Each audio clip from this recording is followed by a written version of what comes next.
Hi guys, welcome back to my YouTube channel. This video is a follow-up of the previous video that I had where I talked about my Canada story, how I waited, getting my admission and all that. And I said that in the next video I'm going to be walking you guys through the documents that I used for submitting my visa application, right? And I would just like to let you guys know that these documents, I know most of them are like what you need, but some people usually have extras, but I didn't really do a lot of documents. I just freestyled, and then I said I was gonna talk about my SOP, yeah, like writing a good SOP. Yeah, and this is mine here. I call the letter of explanation for study permits, which I'm gonna be reading to you guys later.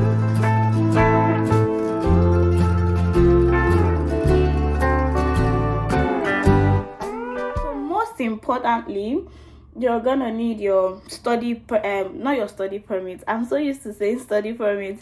You need your letter of acceptance, like, oh, you're telling IRCC that you're coming to school. Which school admitted you, where, so they want to see that first. They want to see that you have a school that's accepted you. So we're submitting that. Then you have your own personal information. You need your passport, obviously, to travel. Then this letter of explanation, your academic documents, your WAEC certificates. That then I know sometimes IELTS, yes, right, but I didn't write IELTS because well, my school requested for it, but then I told them that I'm from Nigeria, and in Nigeria English is our first language. Like, English is Nigeria's official language, and I'm fluent in English. I mean, I speak English, so that got waived for me, and I didn't need to write IELTS. Yes, birth certificate, your family photograph, police certificate, but I didn't do that, right? Then you need your family information on your siblings, on your parents, in case you want to file for somebody later. You want to make sure that, oh, IRCC has captured them, and then in your own application they know them. Then you need medicals. I talked about medicals in the last video. Then previous visas, if you've traveled. I think that if you've traveled before, or you used to travel, that kind of like increases your chances of getting the visa. But me, I didn't have any. Well, that was then financial statements is really important. That was why I got rejected the first time. Statement is really important. You want to have plenty money in that statement. Then they need information about your sponsor as well, what they do, how they get their money. They want to be sure that your sponsor has a sustainable source of income, so the person can continually support you when you're in Canada, right? So they need those kind of information. They need to know that if you've not paid all of your tuition, maybe you've paid like a deposit. As at the time I applied for my visa, I've not paid my tuition, but I paid my tuition deposit, so I added the receipts there. Then you need a proof of accommodation, where you're gonna stay, if you have properties, investments, just to boost the statements, so they will know that, oh, you carry, all those kind of stuff. Yeah, those were the documents. Like, basically, I'm just like kind of summarizing it, but as you look into each and one of them, each and every one of them, you see how extensive they can be.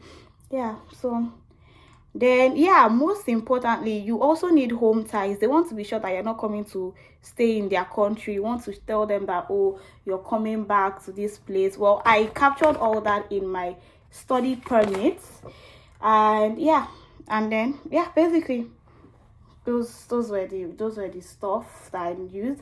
And now I'm gonna go into my explanation letter. The authorized officer, Immigrations, Refugees and Citizenship Department, Canada. Dear sir or madam, because I didn't know the gender of my visa officer. Letter of explanation for study permits. I am pleased to apply for my study permit to study economics at Mount Allison University, Canada's first ranked undergraduate university by Macklin's magazine, more than one time than any other university. I chose economics and Bachelor of Arts program in Canada because Mount Allison is known for liberal arts, and Canada, its quality educational system and its multicultural society, which makes it a great destination for international students, the standard of living and the affordability of the province of New Brunswick is another reason why I chose Canada.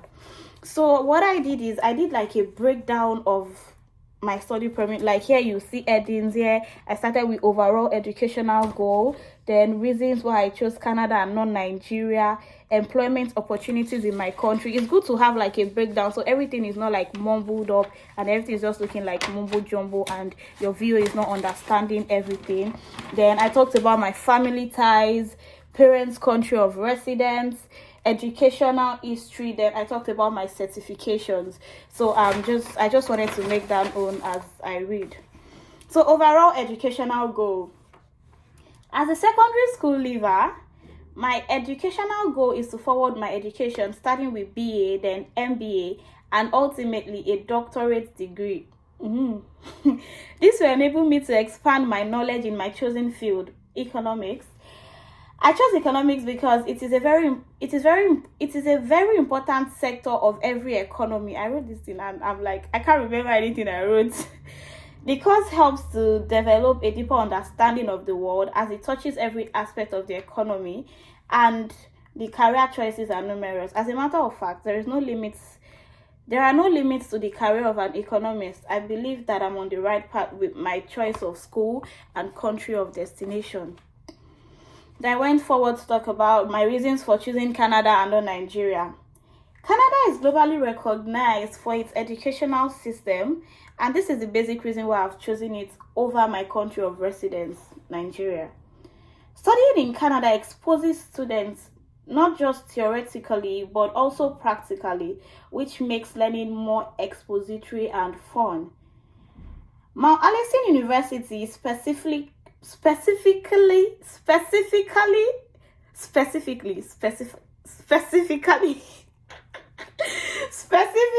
offers a unique experience with the small class sizes, which makes professors easy to access, which gives me an edge and better advantage, unlike universities in my country, which are characterized by large number of students in a class, and this hinders a one-on-one experience between professors and students.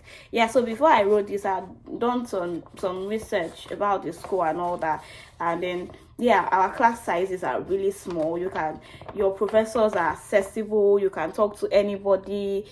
There are a lot of helpful resources, yeah, that you can access. So I kind of like included that in here, unlike Nigeria. And I did not lie, because before you see one professor or one lecturer in Nigeria, you go and do like this, you go and suffer.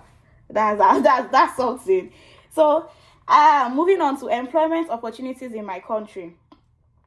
I intend to return to Nigeria after my studies to seek gainful employment in my field after completing my 1-year mandatory service to the country. I think that was NYSC. I put it in bracket that I was going to do NYSC. Because you have to establish the fact that, oh, you're coming back to your country. You're not coming to just stay in another person's country and you don't intend to leave and all that. So that was this is like linking to my home ties as well. So I said, as I continue, the job opportunities for an economist here in Nigeria are numerous, and I believe that as an economist, my impact will be felt greater in the Nigerian economy. Yes, I mean that. The gap between the rich and the poor is wide here in my country. This is something that always gives me concern, and learning to bridge that gap between the haves and the have-nots will contribute to the growth of Nigeria. Therefore, I have decided to return to my home country and aid development by applying the skills and knowledge I would have gained during my course of study in Canada. I said that. Then I moved on to my family ties. I said I have my parents and siblings in Nigeria, my country of residence and citizenship. During my course of study, I would leave my family here and return back to them immediately after my studies. I did say that. And I talked about my parents' country of residence.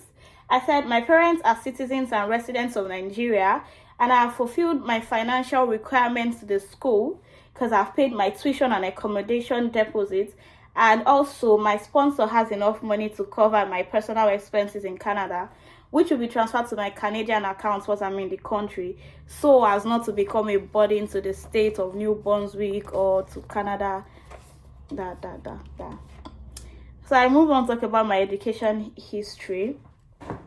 My primary education was completed at Christ Divine Favor School between the periods of 2006 and 2012, located at 17 Iwaya Road, Yaba, Lagos, Nigeria. I even put the address of my primary school.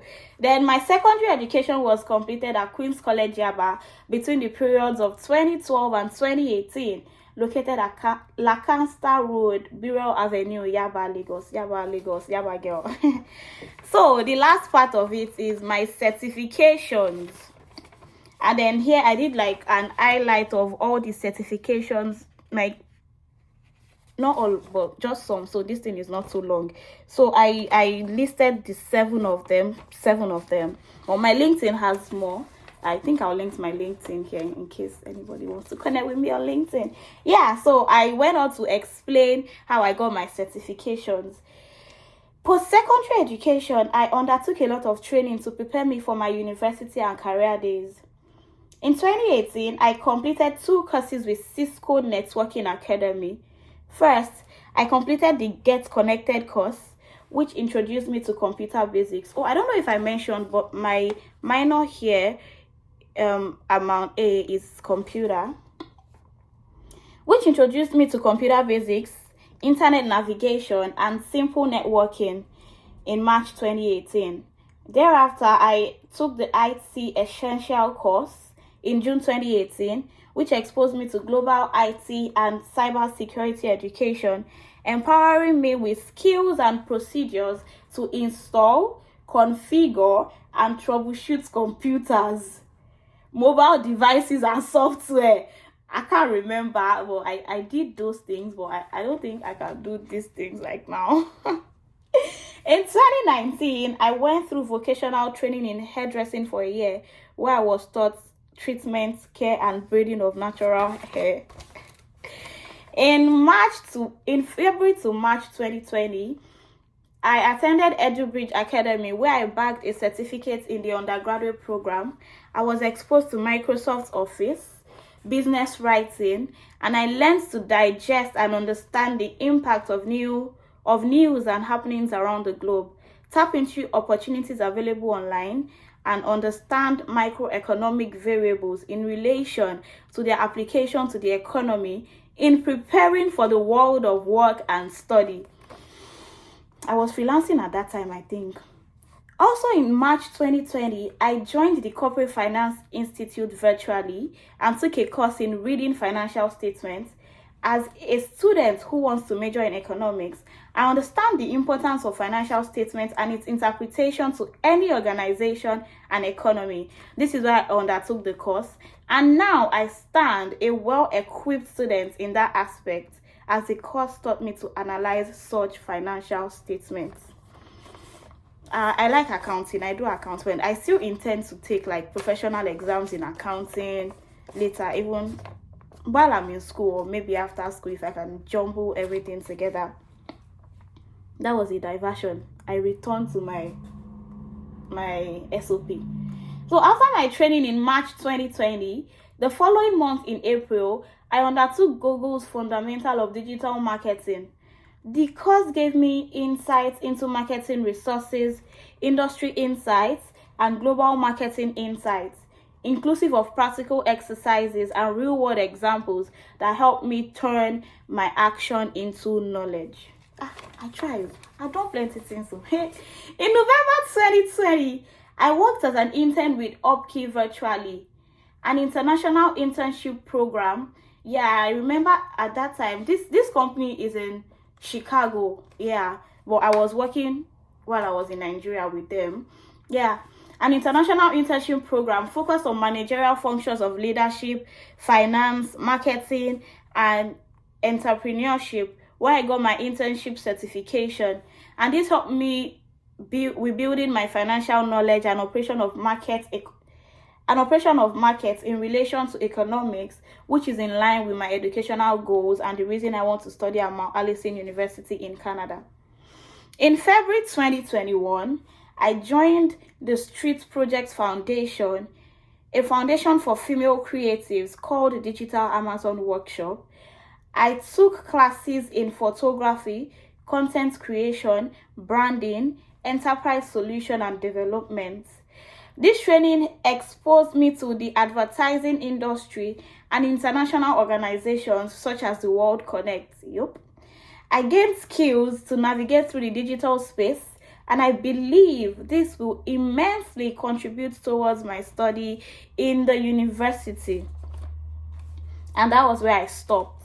Then I concluded.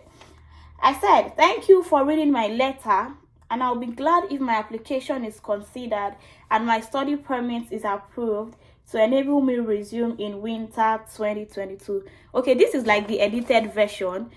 The first one was said fall 2022. Regards, Esther Emmanuel. And I signed off. I didn't change my SOP when I got rejected the first time. The only thing I changed was the date from fall 2021 to winter 2022. Thank you for watching this video. Thank you for stopping by. Thank you so much. I know there are other things I've not gotten to on this channel because I've been quite busy, but I promise you guys we're gonna get there. We're coming up. I'll see you guys in the next one. Thank you for watching. Don't forget to like, don't forget to subscribe, don't forget to come back, share. Let somebody know that something is happening somewhere. See you guys in the next one. Bye.